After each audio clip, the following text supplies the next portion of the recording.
The Valley of Fear, 1915, Episode 7, Holmes versus Moriarty.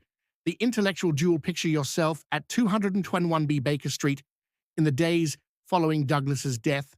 Holmes has become obsessed, barely eating or sleeping, filling page after page with notes and diagrams as he attempts to map Moriarty's criminal empire. Watson watches with growing concern as his friend descends into an almost manic state of concentration. "Holmes, you need rest," Watson urges. "You've been at this for 3 days straight without proper sleep or food." Holmes doesn't even look up from his papers. "Rest, Watson? How can I rest knowing that somewhere in London, a criminal genius is orchestrating murders, thefts, and corruption with absolute impunity? Moriarty has thrown down a challenge. He's demonstrated his superiority. If I don't respond, he wins by default. Here's what you need to understand, detective. This isn't just about solving crimes anymore. This has become personal, a clash of egos and intellects where both men need to prove they're the superior mind. Holmes's professional pride has been wounded, and for someone of his genius, that wound cuts deeper than any physical injury could. Can you imagine what it's like for the greatest detective in the world to realize he's been outmaneuvered? Watson notices something troubling among Holmes's notes. "Holmes, these aren't just criminal cases. You've mapped out Moriarty's entire life, his education, his academic career, his publications.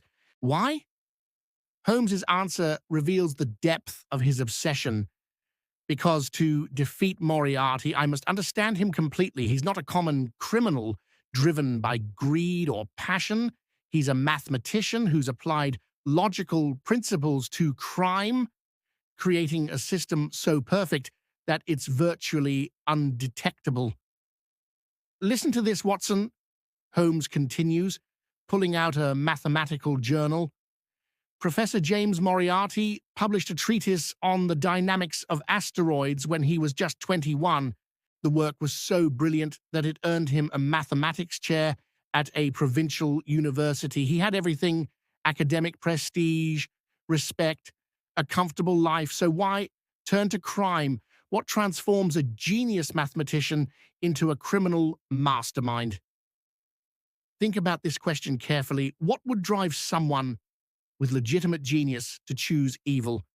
Is it simply money, power, or something more fundamental? Perhaps the realization that conventional society cannot appreciate or properly utilize such an extraordinary mind? Holmes has developed a theory. Moriarty became bored, Watson. Academic mathematics, for all its beauty, wasn't enough to challenge his enormous intellect. He needed problems with real stakes, real consequences. Crime provided that challenge. It's applied mathematics where the variables are human behavior, law enforcement capabilities, and social patterns. For someone like Moriarty, organizing crime became an intellectual exercise more stimulating than any theorem. That very afternoon, Holmes receives an unexpected visitor, a young man who introduces himself as a student of Professor Moriarty. "Mr. Holmes, my name is Sebastian Moran. The professor asked me to deliver this message to you." He hands over an envelope sealed with wax bearing Moriarty's distinctive seal, a mathematical symbol that represents infinity. Watson is immediately suspicious. "Holmes, don't open it. It could be a trap." But Holmes's curiosity overrides caution. Inside is a single sheet containing a mathematical equation written in Moriarty's precise handwriting, followed by a simple message: "If you can solve this, you'll understand the location of my next operation. You have 24 hours. Prove you're worthy of my attention. Dafyhid. M." Holmes studies the equation with intense focus. and you can practically see the gears turning in that magnificent brain. It's not just mathematics, Watson. It's a cipher disguised as a mathematical proof. Each symbol represents something else: numbers, letters, locations. Moriarty is testing me, demonstrating that he can communicate in a language only we can understand. Can you imagine the audacity of this challenge? Moriarty is literally inviting Holmes to stop a crime before it happens, confident that even with advance warning, Holmes cannot prevent it.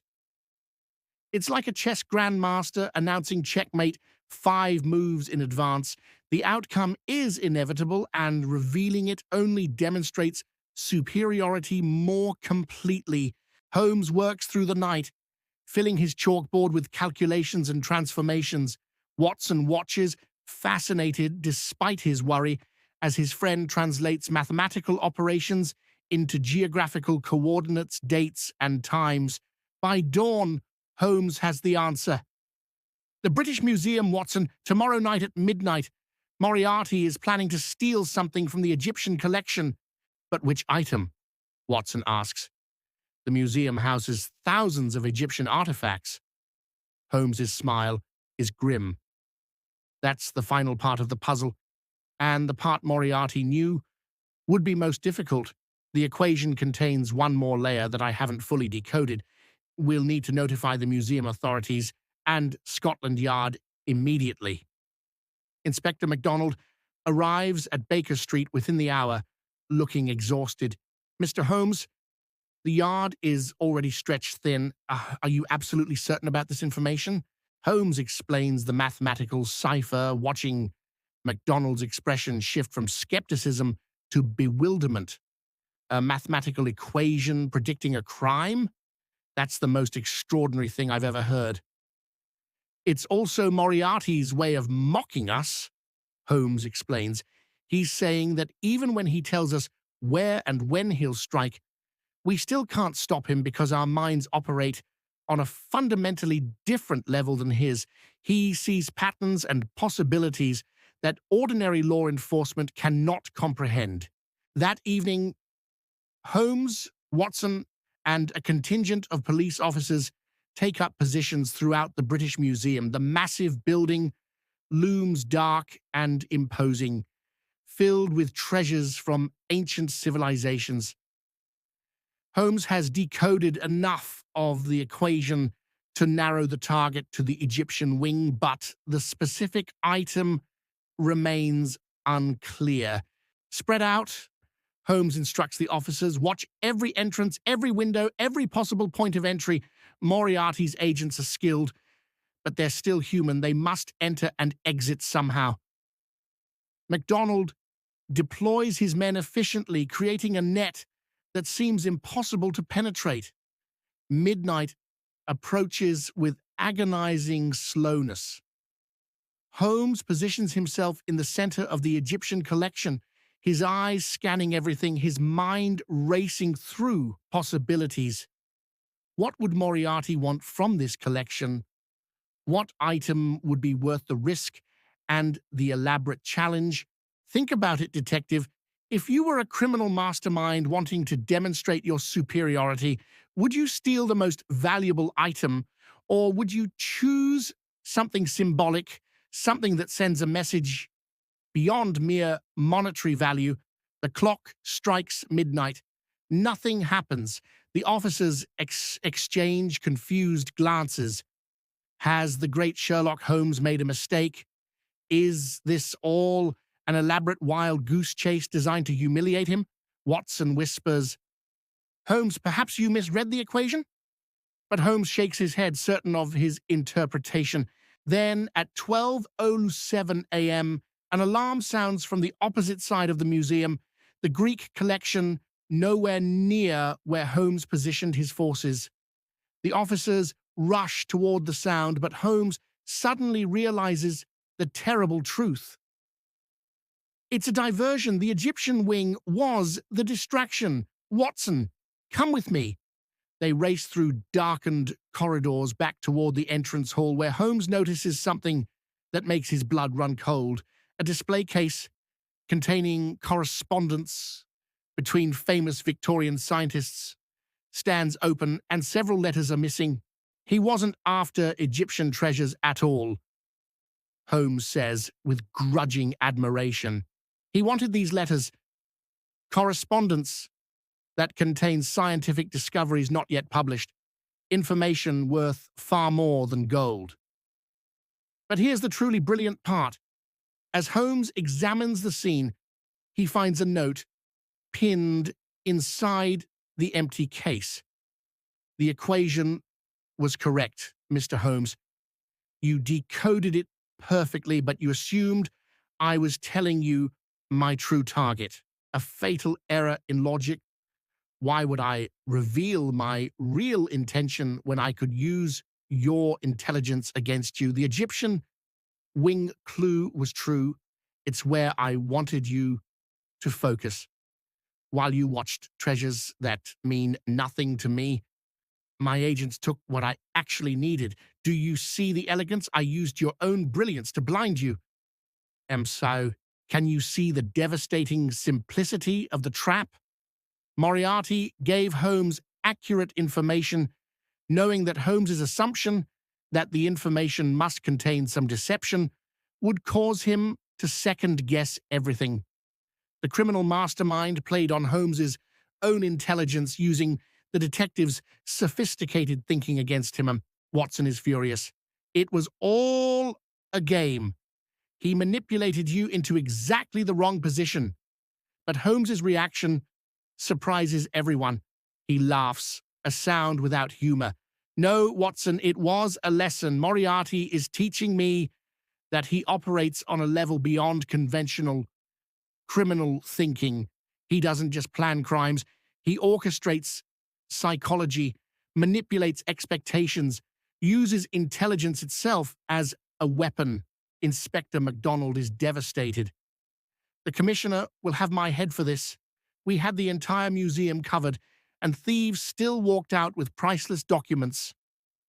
Holmes tries to console him. Inspector, you're not equipped to fight this kind of enemy. Moriarty isn't just clever. He's systematically thought through every possible response and prepared counters to each one.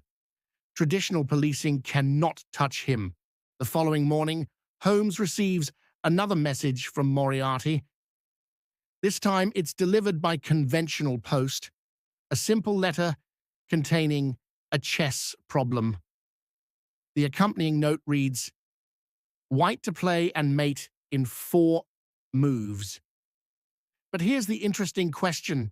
If you were black, knowing White's superior position, would you play on hoping for a miracle or resign with dignity? Consider your position carefully. M. Watson examines the chess problem. It's unsolvable. Black has no defense. Holmes nods slowly. Exactly Moriarty's point. He's suggesting that I'm in a similar position, that his criminal network is so sophisticated, so perfectly constructed that I cannot defeat it. He's offering me a choice: continue futile opposition or acknowledge his superiority and leave him alone. You can't seriously be considering giving up, Watson exclaims. Holmes's response is measured. I'm considering the nature of the battle I've entered. Moriarty isn't just a criminal. He's a force of organized evil with intelligence comparable to my own. Fighting him will require more than detective work. It will require sacrifice, risk, and the willingness to use methods that approach his own ruthlessness. Here's the profound dilemma, detective. Can you fight evil with evil's methods and remain good? If Holmes must become as ruthless, as calculating, as willing to sacrifice innocence as Moriarty, does he become the very thing he's fighting against? This is the philosophical trap Moriarty has set, forcing Holmes to choose between ineffective goodness and effective corruption. Holmes spends days analyzing Moriarty's challenge, and gradually a plan begins to form. Watson, I have been approaching this wrong. I've been trying to match Moriarty's intellect directly, engaging in the battles he chooses on terrain he's prepared, but that's foolish. It plays to his strengths. Instead, I need to use my own advantages. What advantages? Watson asks. He's proven he can predict your every move. Holmes's smile becomes predatory. He can predict my logical moves, my deductions, my conventional detective methods. But there's one area where I have experience he lacks: the criminal underworld itself. Moriarty operates from above, orchestrating through intermediaries. I walked the streets, dealt with criminals face to face, understand the human element he sees only as mathematical variables. Holmes begins a campaign that Moriarty doesn't anticipate. Instead of investigating crimes intellectually, Holmes goes undercover, infiltrating Moriarty's network at the street level. Using disguises and assumed identities, he makes contact with the professor's agents, gathering intelligence not through deduction, but through direct observation and human interaction. For weeks, Holmes becomes a ghost, haunting London's criminal underworld. Watson barely sees him, receiving only occasional notes. Making progress? Don't worry. Esh. The strain shows on Watson's face. He knows his friend is playing an incredibly dangerous game where one mistake could mean death. Finally, Holmes resurfaces with intelligence that shakes the foundation of Moriarty's empire. I've found his accountant, Watson. Every criminal organization needs someone to manage the money, to track payments and profits. Moriarty thinks this man is loyal, but I've discovered leverage. His daughter is seriously ill, and he's desperate for money to pay for her treatment. You're going to bribe him? Watson asks, shocked. Holmes, that's almost as underhanded as Moriarty himself. Holmes's expression is hard. Yes, it is. Welcome to the war. Watson, fighting a genius criminal requires abandoning some of the niceties that normal police work allows. I don't like it, but I'm learning to think like Moriarty, to see people as tools, leverage points, pieces on a board. Through the accountant, Holmes gains access to Moriarty's financial records. Not complete information, but enough to understand the structure of the criminal empire. He discovers that Moriarty's organization is like a spider's web, with the professor at the center controlling dozens of criminal operations throughout London and beyond. Each operation appears independent, but all ultimately serve Moriarty's larger purposes. Armed with this intelligence, Holmes makes a bold move. He publishes an anonymous article in the London newspaper detailing a mathematical theory for organizing crime, describing hypothetically how a brilliant mind could create an undetectable criminal empire. The article contains enough specific details that anyone familiar with Moriarty's actual organization would recognize it immediately. Think about the genius of this move, detective. Holmes is forcing Moriarty into the open. The professor's ego won't allow someone else to claim credit for his brilliant system. Moreover, the article attracts attention from law enforcement and other criminals, disrupting the invisibility that Moriarty's empire depends upon. Moriarty's response is swift and predictable. He demands another meeting with Holmes, this time on neutral ground, a private room at the Diogenes Club, ironically the place where Holmes's brother Mycroft is a member. The two men face each other across a chess table, though neither touches the pieces. You've been clever, Mr. Holmes, Moriarty admits with cold anger. Infiltrating my organization at the street level was unexpected. I confess I didn't anticipate you would stoop to such methods. I thought you had principles. Holmes meets his gaze steadily. I learned from you, Professor. You taught me that intellectual purity is a luxury that enables evil to flourish. If fighting you requires dirty hands, then so be it. And the article, Moriarty asks, that was particularly bold. You've made me visible, which complicates my operations considerably. Holmes permits himself a slight smile. I studied your psychology, Professor. You're brilliant, perhaps more so than I am. But you have one weakness: pride. You need recognition for your genius, even if that recognition must remain anonymous. I exploited that weakness. Moriarty's face shows grudging respect. You're learning, Mr. Holmes. You're still not my equal. You won this round through crude methods rather than pure intellect, but you're learning. The question is, can you sustain this level of opposition? I've been building my empire for years. You've been fighting it for weeks. I have infinite patience, do you? Here's the crucial moment. In their intellectual duel, both men recognize that this conflict cannot be resolved quickly. Moriarty's empire is too sophisticated to dismantle rapidly, and Holmes's methods require time to produce results. They're entering a long-term chess match where moves may take months or years to fully develop. I can be as patient as necessary, Holmes responds. And unlike you, Professor, I'm not alone. I have allies, the law, public opinion, decent people who oppose evil, even when they don't understand its full scope. You have only fear and money, and both are ultimately unreliable foundations. Moriarty laughs, genuinely amused. How naive. You think goodness gives you an advantage? Mr. Holmes, good people are predictable. They follow rules, hesitate at moral boundaries, allow conscience to limit effectiveness. I have no such handicaps.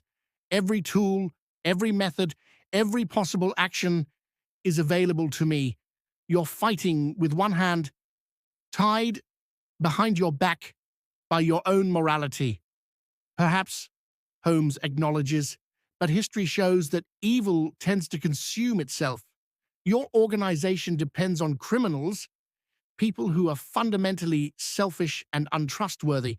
Eventually, someone will betray you, not out of conscience, but out of greed or fear or simple stupidity. I just need to be there when that happens. So tell me, Detective, who do you think has the advantage in this intellectual duel? Moriarty's pure genius unconstrained by morality, or Holmes's slightly lesser brilliance enhanced by moral authority and public support? And does the method of victory matter, or only the outcome? The meeting ends without resolution, but both men understand the stakes have been raised. Holmes has proven he can hurt Moriarty's organization, and Moriarty has demonstrated he's willing to escalate in response. What began as a criminal case about John Douglas has evolved into an existential conflict between two philosophies of how intelligence should be used. Watson finds Holmes that evening, staring at the chess problem Moriarty sent. Have you solved it? Holmes nods. Yes. Moriarty was right. White mates in 4 moves and black has no defense. But he missed something important. The problem assumes both players continue playing by the rules of chess. What if black refuses to play conventionally? What if black tips over the board and starts a different game entirely? What do you mean? Watson asks. Holmes's expression is determined. Moriarty expects me to fight him intellectually, matching deduction against deduction, plan against plan. But what if I make this personal instead of intellectual? What if I stop trying to be smarter than him and instead focus on being more human? His weakness is his inability to understand normal human emotions and motivations. That's where I can beat him. The episode ends with both men preparing for an extended conflict. Moriarty returns to his study, adjusting his plans to account for Holmes's new tactics. Holmes returns to Baker Street, recruiting allies and building the network that will eventually bring down the professor's empire. The intellectual duel has only begun, and it will culminate years later at Reichenbach Falls.